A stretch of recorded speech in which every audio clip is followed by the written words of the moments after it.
Wow, what a room. How is everybody?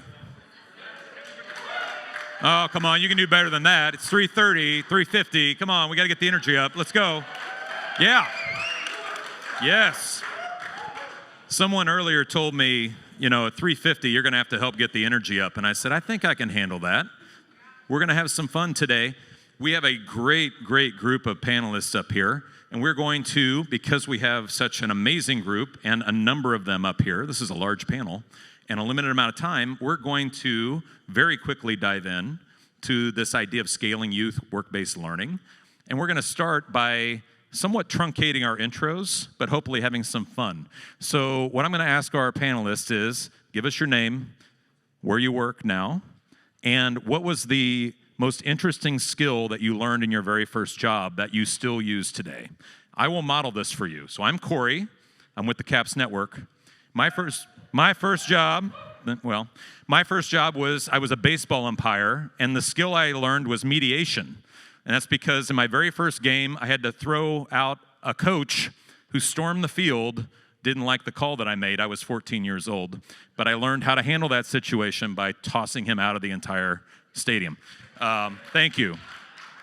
Yeah, it wasn't exactly that much fun at the time. So, Jamie, why don't you get us started? All right, hello. Jamie Jutila. I'm a senior program officer at the Walton Family Foundation. My first job was I worked for a research institution. I took care of the animals that were part of the research, although it wasn't as bad as it sounds. Promise, it was all safe and humane practices. But as a 15-year-old, I guess I would say just reliability. I had to get up and be there at 8:30 to feed the animals every day, and no one was there. I had no manager. I had to, and so that sort of ability to go in and be responsible, and then others coming in to check my work. But that has carried with me through, the work I do today. I love that. Diane? I'm Diane Tavenner, and I am the co-founder and CEO of a startup called Future.me. I also co-host the podcast Class Disrupted with Michael Mohn, and have a book, Prepared, What Kids Need for a Fulfilled Life.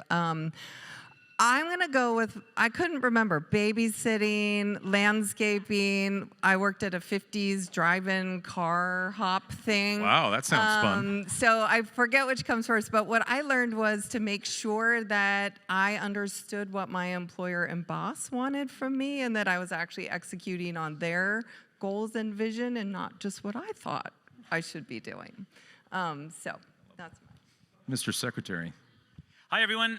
Miguel Cardona, former U.S. Secretary of Education. Thank you. My first job was McDonald's, and I actually worked there. And I learned then service. And up until this last role, I reminded everyone at the Department of Education, we are a service agency. So that was something that I carried through, yeah. I love that. Dan.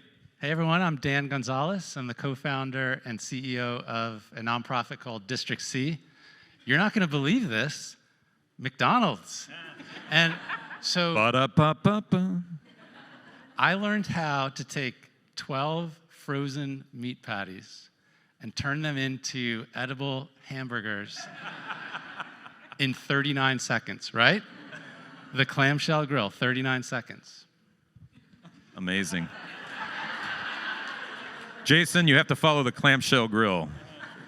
Hello, everyone. Jason Tyszko with the U.S. Chamber of Commerce and its foundation. I'm a senior vice president there. I oversee our workforce portfolio. And my first job was a grocery store clerk when I was in high school. And I'm going to double down on the service. Customer service was something I learned real fast and had to reinforce every day. And it served me well in my career. I love it. So there's some conversation for Mr. Secretary and Dan and I to have, because I also worked at McDonald's when I was in high school. And I worked the clamshell grill, and I have the scars to prove it on my pinky from the grease dripping down on my hand.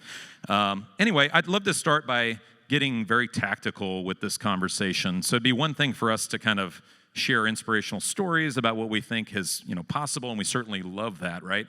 But when we get into the crux of it, it's really like, let's dive into the barriers, right? What are the existing barriers for more of this work to happen? And let's start on the education side. So Dan, I'd like to start with you. What is the biggest barrier, or some of the biggest barriers that you see in your work with District C as it relates to getting more educators involved? Yeah, thanks for this question. I've been lucky to be able to talk with dozens and dozens of educators and school leaders and district administrators over the last 8 years in doing this work. I can say it is not for lack of will or lack of vision. It is for lack of ability to execute. Just a thought experiment. Imagine you are asked to run a 1,500-person event, and you are in charge of transportation, facilities, programming, food and beverage, materials and supplies, security, and you've got $70 per participant to do that, full-day event. Now imagine doing that 180 days out of the year. And by the way, the programming has to change every day. Our schools are overstretched, they're under-resourced, and to go to them and say, now we expect you to adopt this new way of teaching and learning, it's really hard. They have the vision, they have the will, they just don't have the capacity to do it. And so I think this is where intermediaries become really important. Funders like ASA and the Walton Family Foundation, they need help. And I think that's where we all come in to offer that help. Mr. Secretary, I may come to you with your perspective on this. You've had an interesting viewpoint and seat to see this, and you've had multiple seats over your career. What would you say? What have you seen? Sure. So, that was a good point, and I think I would add, we need to make tangible the connective tissue. There's a lot of good systems that are not talking to each other. There are customs that we created gaps. So whether it's K-12 to 2-year to 4-year to industry partners to labor, everybody's working hard, but just not necessarily at the same table. And you mentioned intermediaries. I think we have to really try to connect that. We have random acts of career technical education that are relying on superheroes, not systems. That sounds like a band name. Yeah. And then I think another thing too is, we jump right into the skill set, but we don't calibrate our mindset to make sure that everybody understands what role they have, right? And I'm talking not only in the education space, but in the government space. I like to say it's an economic development thing, and when you get elected folks thinking of it that way, so that's why we created a playbook. And I see Amy here and Elizabeth Teixeira here. So shout out to the folks at the department that actually did that work. I want to give them a shout out too. And Nathaniel. But I would say those two things are the two obstacles that stand out to me. Yeah. Diane, I want to come to you. You've had a vast amount of experience in the education space. You're now working with Future Me. What are you seeing, and what have you seen in your career? I think that as a long-time educator in schools and in high schools and middle schools, I think one of the challenges is most of the people in those buildings, well-intentioned, don't see it as our role to actually prepare young people for work. And I think that I call myself a recovering college for all or college for die educator, trying to recover. I think that mission and that vision, which I think is powerful and important, also sort of turned our attention away from work. And the goal became college for all, no matter what. And getting kids ready to get accepted to college is a very different proposition from preparing them to go into the workforce and preparing them for life. And that's just, people can only prioritize so many things. And we're asking high schools and education, the K-12 system, to hold all these different priorities. And we're not prepared or equipped to do it, and don't see it as our role or our mandate. And so it's kind of not in our field of vision or view. And I think that's a big challenge. And then even if it becomes, to your point, it's like, oh my gosh, how do I do that? When? Where? How? Yeah, so there's some capacity considerations. There's how do we manage through random acts of career and tech ed, which I love that, right? I don't love the random part of it. I want to see more, but that, I think, is a good summary of how we sometimes see what's happening here. I'd love to shift this, keep that in mind, but let's turn the coin over to the employer side. And We'll come over to the end here with our friend from the Chamber Foundation. What are you seeing from the employer side of this that has created the existing status quo barriers to more students engaging? And I know that you've been working on this and have some stories to tell as well, Jason. Yeah, thank you, Corey. And there's a number of barriers we could discuss, but maybe just to focus, I'll pick on two. One is incentives. And for a lot of folks I find on the supply side, they're often looking at the employer engagement as more of a corporate social responsibility type engagement. Like they should be doing this because it's for the good. And for a lot of companies, if we're going to activate them, it has to make good business sense. And like in our talent supply chain work that we do, we really start with getting the business case right to begin with. What's the pain point we're trying to solve? Then we contextualize work-based learning in the talent supply chain, so they understand how it's a contributing pedagogical experience that's going to help build talent. So whether it's for career awareness or career development, it now makes sense as part of a larger talent strategy. And we've often not done the homework with business to make that business case. So incentives are one. The other piece is capacity. And I've been, even when I was in like state government, there was kind of this expectation that if we just will it, it will happen. And we want every student to have a work-based learning experience. Every student gets an internship, and we don't really take into account the capacity constraints that are in the private sector. They're not really built for that kind of scale. But there are ways around that. So we need to think creatively about infrastructure, using every tool in the toolbox. And our EPIC initiative stands for Employer Provided Innovation Challenges. It was launched in partnership with ASA to really try to create a new national infrastructure for scaling employer-led project-based learning. But now for a company who may be able to have capacity to take on a few interns, but through a real-world project, they might be able to engage dozens, if not hundreds of students. So it's not either or, it's both and, but we need that kind of creative infrastructure to build capacity so it's easier for the private sector to reach more students faster in a high-quality way without expecting like every company to take on interns at scale. Yeah, and I really appreciate you saying that, Jason, and I can say from the CAPS Network lens and the work that we do, that client-connected project has created scale that we haven't been able to see with just focusing on internships or apprenticeships. We love those, of course, and I think everyone does. When you get the right fit, that becomes really powerful. But to get more students involved and opportunities to figure out what they like and don't like, those client-connected projects are really key. Jamie, I want to come to you, and I think you probably have commentary on both sides of the coin here in your role in philanthropy. So what are you seeing as existing barriers in the status quo as it relates to moving more of this forward? Yeah, so we invest, we are a K-12 philanthropy or education program, and so we do come at it from the education side. And we definitely, of course, see there are many barriers within the education system.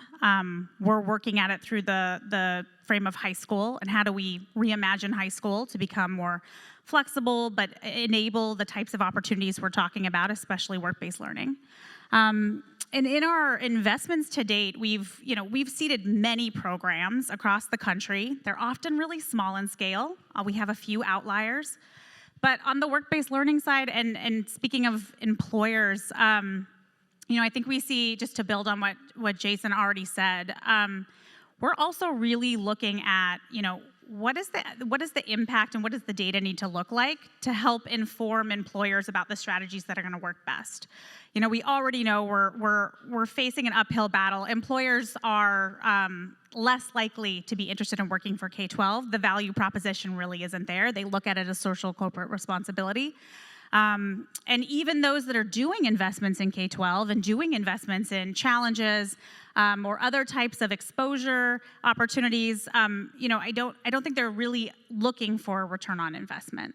And I think a lot of the programs that we're most excited about are those that are really trying to prove out the scenario where it works for both the learner. So that might be an apprenticeship. So how might an apprenticeship benefit both the learner, but also what's the data we can show on the employer side? How can we show that this is also producing something for them?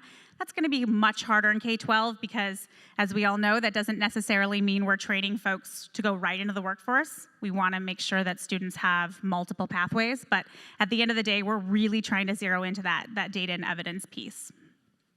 I love that, and I wanted to take a moment because we do have, and I'm going to end up missing someone, but we've got some, in the spirit of there are a lot of people doing amazing work. We've got some amazing programs that are out there in the audience. So whether it's NAF or Big Picture Learning, or obviously we've got our CAPS friends over here. We've got Nifty, I mean, there are lots of programs and opportunities to connect, and I think that in all of those models, the employers are seeing ROI as it relates to that, and that's a really key driver for this. Let's talk a bit about what is benefiting an employer. So where we've seen success in the random act of, I'm going to just keep using that, Mr. Secretary, I really like that. In these random acts of great career-connected implementation, what are we seeing where it's working? What are those benefits to the employers? And Dan, I might start with you with your work at District C, and please explain a little bit about how District C works, because it's a really incredible program. Go ahead. Yeah, so District C has a program called Teamship. And you can think of Teamship as a reimagined internship where teams of students solve real problems for real businesses with the support of a trained and certified educator. And so a big part of the work is recruiting business partners to engage with the student teams and to bring a real problem. Petula Cresamalis is one of our business partners. She's chief of staff for Skillsoft, which is a global learning and development company. Was a former colleague of mine. We were catching up over the pandemic, and she was asking me what I was doing. I was telling her about District C, and she said, "Oh my gosh, I love that. I love that mission. I think it's exactly what our young people should be working on." And I said, "Hey, Petula, I think you would be great with our students. Why don't you propose a problem for our teams of students to work on?" She said, "Great, I'll do it. I'll love it. I'll bring in a colleague. We'll have fun doing it. We'll get out of the office. It'll be great." I talked with her after the program cycle, and she said, "I really enjoyed that. I loved contributing to the community, but Skillsoft got a ton of valuable feedback from these students on our core product. And for me, it was like visiting my future customers." That's the way that she put it.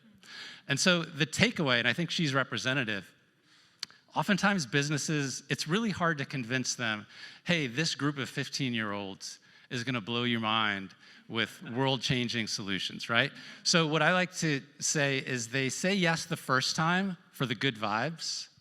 I want to contribute. I want to do good. I want to bring a colleague and have fun doing this. And they say yes the second time and the third time because they experience the good vibes and they see and feel the impact. And I think this is the ROI case that you're making, Jason. But we found it's really hard to convince them of that impact the first time. So come for the good vibes, stay for the ROI. There you go.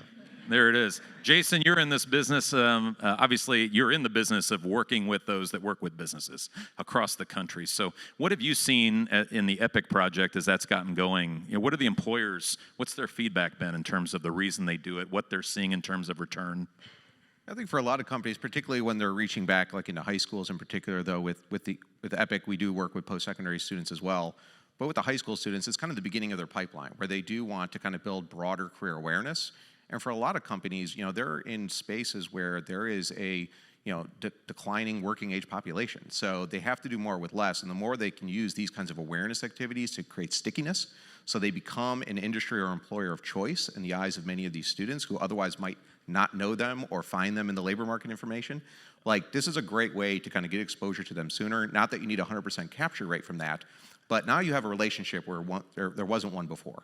So I think just the fact that, like, you know, you're making real world connections that can potentially be part of a larger pipeline solution, even if you're reaching back to high school, even middle school. Like, that stickiness is important for companies. And one of the big kind of lessons learned from the work that we started with ASA, and Walton Family Foundation was also a generous contributor to helping us get EPIC off the ground. But this, you know, we call them clearinghouses, but we essentially like to go where employers naturally congregate, pay dues, and expect value. And we do it in our talent supply chain work. We train business organizations on how to provide talent supply chains as a service.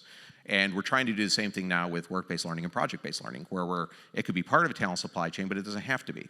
But by going where they naturally congregate, we are trying to create a clearinghouse of opportunities where it's no longer each individual district kind of going it alone to try to build the relationships, to fight over those internship slots, to maintain them. It's a huge administrative burden.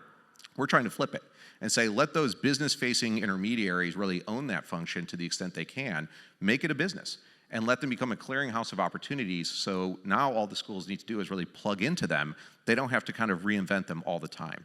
So I think that's an important takeaway, is having that clearinghouse approach is kind of streamlining the employer engagement, at least as far as the project-based learning goes for right now. Yeah, I love that too. And it recalls to me a conversation I had early on when I started into education. I was in entrepreneurship and some other areas before, but one of the industry partners with the CAPS model said some things that I just never thought it didn't make sense to me initially. A lot of what you said did, right? The projects themselves, the insights from Gen Z that Dan mentioned, those were things that came up. Branding came up. That made sense to me. The altruism made sense to me. But he also said retention of our existing workforce. And I said, now, wait a minute. What does that mean? And the answer was, when you're young in a company of a decent size, it's hard to see how you make an impact with your brand, like that you're actually part of the company. But if I get to go and give a project to students and I'm their mentor, I'm their kind of lead go-to person, it helps me stay connected to that company, and then they want to stay, which I thought was just fascinating. So there are all these different reasons why companies actually do want to do this once they get the good vibes, and then they learn, right? So that's terrific. I'd like to bring it back around to the educator side, and I'd like to think about tactical first steps or next steps. So how do we go from, we know this is great, it may not be everywhere, we want to make a step forward. Any recommendations around how we would maybe get started with that? Diane, I may start with you there. Yeah, I love the conversation we're having because you're not hearing this big, giant, let's get them a fully paid internship, because that is such a huge investment. And as someone who is now committed to in having high school and college interns, it's a massive investment as an employer, and I'm 100% in, and I'm like, how many days till you leave? Because you're killing me, right? Oh, no. So, in all the great ways. It isn't on the marketing brochure for most of the programs, just so you know. Where I'm going with this is, let's get creative about creating all sorts of smaller step opportunities that really do teach the skills that young people need. How do we take advantage of the things they're already doing and add reflection onto it so that they recognize that everything they're doing all the time is a work-based learning experience? And then I'm curious to ask you all, because I'm sort of newer to the space, but I'm like, I feel like we've lost the advice to young people of literally just go get a job. Go get a job where you have to show up every day, someone pays you, you learn the basics of just working. Because in my experience talking with employers, that's a lot of what's missing. And we've put these kids into all these elite activities, trying to get them ready for college and to look good, and we forgot, just go do the jobs we all said we did when we started. Good old-fashioned hard work. So important. Yeah. Yeah, oh, that's interesting. Jamie, you come at the kind of the education world from a different lens than, say, a Dan or someone like me. You've seen a lot of what's happened from your seat. What would you say the things you've seen, like a next step or a first step for someone wanting to get into this? Yeah, I mean, I think we think about it at multiple levels, but we mostly think about, when we think about scaling work-based learning, we're really thinking about scaling the programs and models that are most effective. So then we want to think about, okay, what does the funding look like? How do we incentivize more programs to grow? And right now, I think we're kind of operating in a space where there's not really a real market, there's not real incentives, there's not real policy structures. Now, it varies from state to state. Everyone's trying out different things. But it is really hard for some of these programs that are just getting started to then start to grow, because they're often highly reliant on philanthropy, or they maybe have had a few pilots and they don't really have the data to really figure out, prove their case and move to the next set of communities. So a few things. I mean, I think we're really excited about some of the states that are stepping up and starting to think about, how do we, let's look at our graduation requirements. If we don't have the right incentives, if we're not pointing to the right North Star, how do we, really incentivize schools to change by looking at what maybe counts towards graduation requirements? And some states have been really successful at that. We're really excited about Indiana's new law, but other states have utilized the graduation requirements as a lever for trying to get more things counted while they're in high school. And then funding is another big one. We don't really have good funding mechanisms to scale these programs. Again, we're really excited about some states that are looking at some funding policies for regional intermediaries. They're so important, as we said. But those organizations also, they're often nonprofits, funded by philanthropy, sometimes corporate. Corporate, entities are providing some money as well. But if we really want that to become infrastructure that stays and grows, we're going to have to start orienting our policy incentives that way. Yeah. Absolutely. Mr. Secretary, I want to come to you, and for a couple of reasons. One, you moved around quite a bit when you were Secretary of Education. You were on bus tours. You were out and really getting out and seeing what was going on. One of those stops actually was a CAPS program in Topeka, Kansas, where you had a chance to visit the governor and see some impressive middle school students all dressed to the nines, doing all the things and digging into career-connected learning. So in all that you saw and your new venture, what you're doing now, what do you think? What are the next steps or first steps for people? Yeah, thank you. That was a great visit. Let me just remind folks, the best pedagogy are in these programs. The students engaged, they love, and that was a great example of that program there.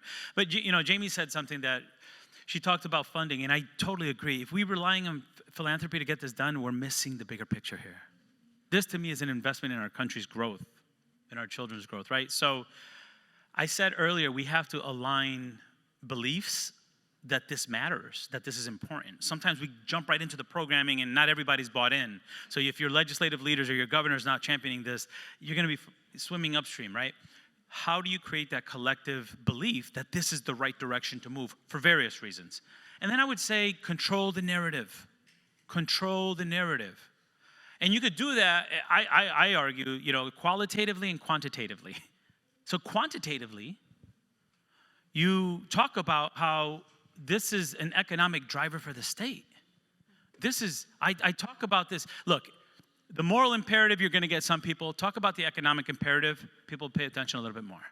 So you talk about the economic opportunities for the state when you have people move in because they know that you're understanding workforce pipeline programs, right? And I'll give you examples. Intel showed up in Columbus, Ohio with $2 billion for the local economy because their school system, their two-year college, four-year college, was working with them to make sure that they had their workforce needs met and professional development met. That's going to perk up the legislative folks making decisions, right? So they have to invest in that to get the return on investment. Micron, I met with them in Idaho. And the vice president of Micron was so excited to meet with me. You know what she showed me? Their education plan. Okay? And that's going to impact all of Idaho. And they brought $15 billion to the economy there. So from that perspective, quantitatively, the data, let's talk big. And then that doesn't always make people change. So you talk about qualitative data. You talk about that student who found a passion in high school, was able to get those credits, was able to get a credential or have half of a two-year college paid for, and then got a skill for a high-paying job. And in Connecticut, I used to talk about the Groton submarine base. You got these welders, they're making $70,000, $80,000. If they go on and get a two-year certificate on coding, and now you're coding the machines to weld, you're making well over $100,000 without college debt. Now that's a qualitative story. That's what gets people to think, oh, I would want that for my kid. Because let's face it, sometimes we're going against a stigma too. Yeah. So, you got a 20-year-old making $110,000, $120,000, no debt. Who's buying a house and adding to the economy? That one or the kid that's $300,000 in debt after interest and all that? Right, underemployed. So I think you have to control the narrative and be prepared to talk about how this impacts everyone. I love that. Here's a question that I don't think I'm asking, but I'm just going to decide to ask it anyway, because the point is a good one. In your work, and Dan, I'm looking at you first, and Diane too, but any of you can answer this. Any quick story of a student that you saw where the light switch just flipped, and it was because the conditions were there for that empowerment of the student? The qualitative piece. They're both important, but... Yeah, I can jump in. This is a group of 7 students. We work with an educator in Surrey County, North Carolina, rural county up near the Virginia border. And she got trained and certified through our coaching institute. And she texted me a couple of weeks ago and she said, I want to try teamship with 7 Tier 3 intervention students. These are students who are kind of last chance students.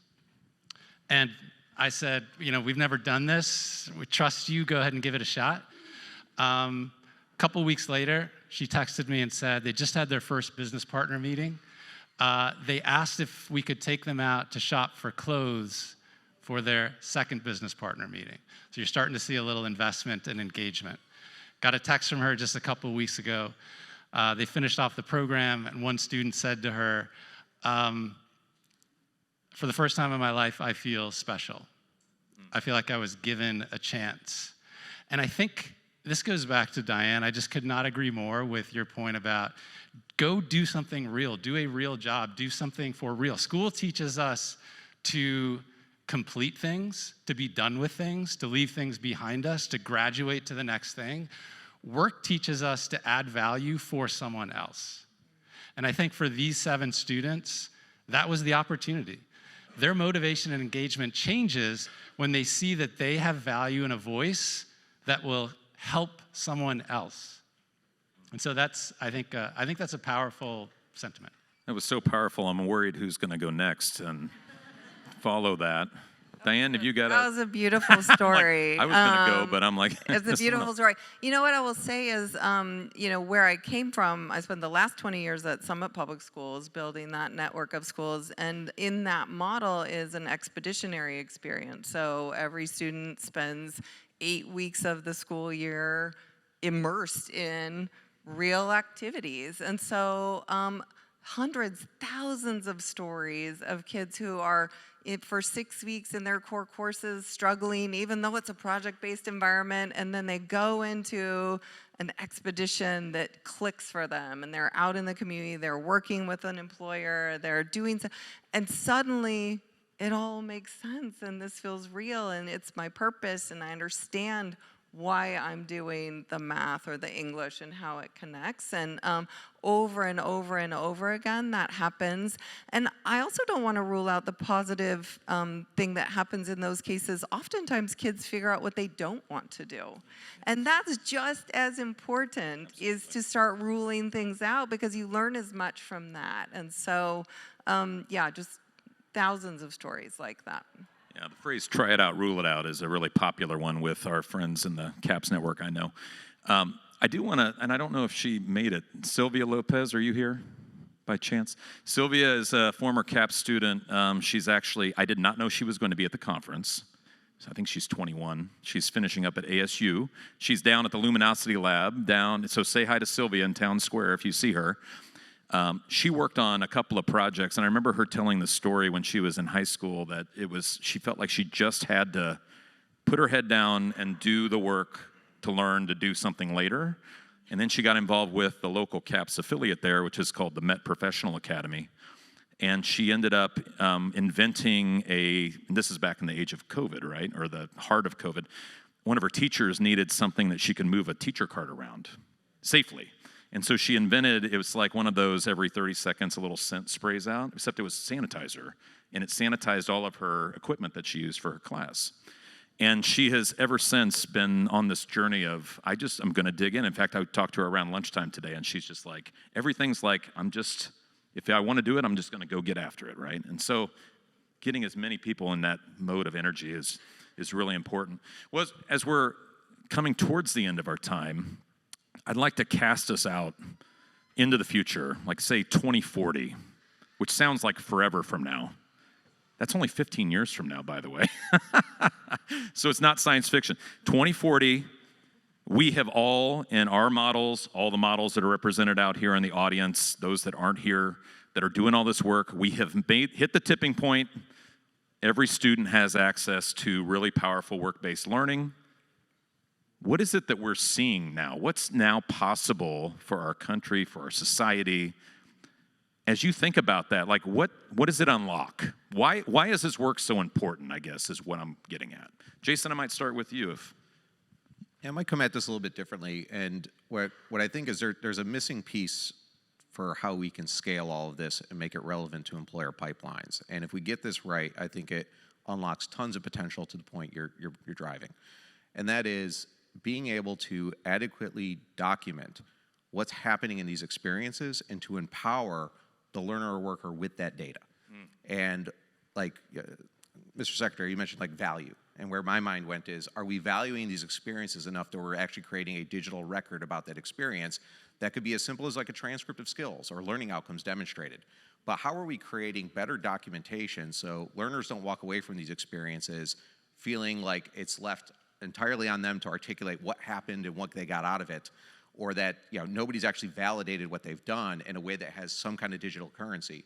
But if we're able to start integrating some of these emerging digital tools and data infrastructure into all of these co-curricular and work-based learning opportunities, I think we're going to surface a tremendous amount of skill demonstrations and validations from employers, both public and private, that could be part of a student's collection of records that they could then use to create a data package that is a resume presentation.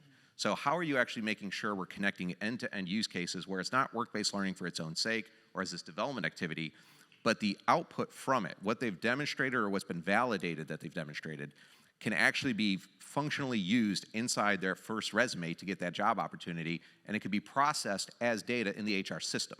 Yeah. So that's where I think we need to do more work in terms of, how do we move the entire work-based learning infrastructure to start creating these new digital records and transcripts so students are empowered with those experiences to apply for those jobs or future career opportunities. The good news is we're about there, and a lot of these tools are going to be open, free, public.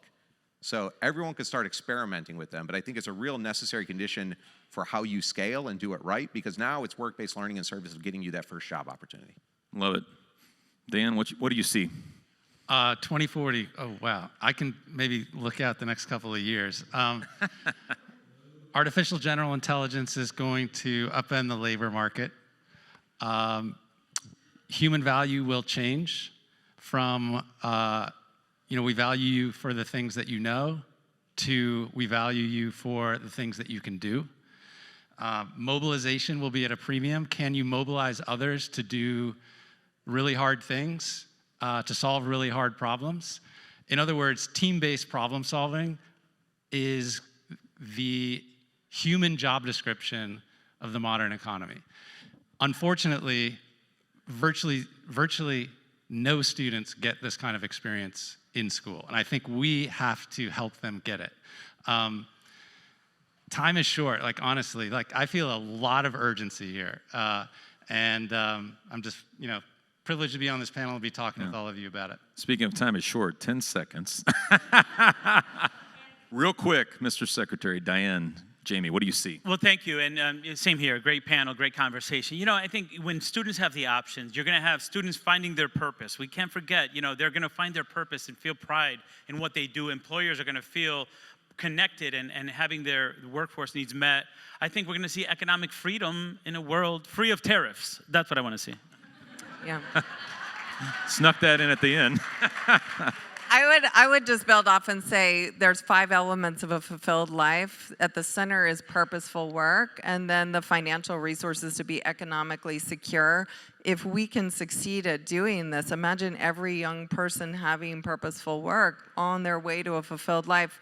And what world we live in if that's how everyone is experiencing life. Yeah. I love it. Yeah. Jamie, close us out. Just to build off of this, Walton, like ASA, we do a lot of survey work with young people. And right now, the forecast is not great. Young people are leaving high school not feeling prepared for their future. They get very, very little career exploration or work-based learning opportunities. That's what our survey work is showing across the board. So I think by 2040, I think we want to flip that. We want to see young people coming out feeling prepared for their future. They have an idea about where they go next. They're ready to navigate what's going to be a very different job market. So those are the things. Yep. From good vibes to ROI. Help me thank our panel. Amazing.